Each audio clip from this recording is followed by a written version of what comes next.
प्रभाग 3 मध्ये गोंगडे वस्तीत पुण्यश्लोक राजमाता अहिल्यादेवी होळकर सभागृहाजवळ जुना लेंडकी नाला आहे। सध्या या नाल्यावरील लाकडी संरक्षक कठडे गायब झाले आहेत। तसेच नाल्यातील गाळ रस्त्यावर उघडाच पडला असून त्यामुळे तेथील परिसरात एखादा अपघात होऊन जीवितहानी झाल्यास जबाबदार कोण, असा संतप्त सवाल नागरिकातून केला जात आहे। या प्रकारास पालिका प्रशासनाचा बोंगळ कारभार जबाबदार आहे, असा आरोप नागरिकांनी केला आहे।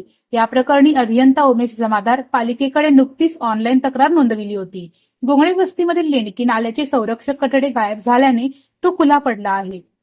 पावसाळ्यापूर्वी पालिकेने जीवितहानी टाळण्यासाठी त्वरित कठडे बसविण्याची व्यवस्था करावी, अशी अपेक्षा अभियंता उमेश जमादार यांनी व्यक्त केली आहे। येथील बिरलिंगेश्वर धनगर समाज मंदिर लगत असलेला नाला, या नाल्याचे सेफ्टी ग्रिल अनेक दिवसापासून चोरले का कोणी तोडले हे माहिती नाही, पण त्या ठिकाणी नाला हा पूर्णपणे ओपन आहे।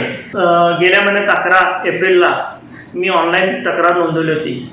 त्या तक्रारीचा निराकार झोनल अधिकाऱ्याने त्या ठिकाणी बांबूचा सेफ्टी ग्रिल बसवून तात्पुरती सोय करून दिली, पण त्यानंतर त्या नाल्यातली गाळ काढण्यासाठी ते बांबूही काढून टाकले होते। आज त्या बांबूही तिथंच आहेत आणि नाल्यात काढलेलं गाळही तिथंच आहे आणि ते नालं पूर्णपणे ओपन आहे। त्या ठिकाणी आता पावसाळ्याचे दिवस चालू होणार आहेत, पाण्याचा प्रवाह तिथं जास्त असतो।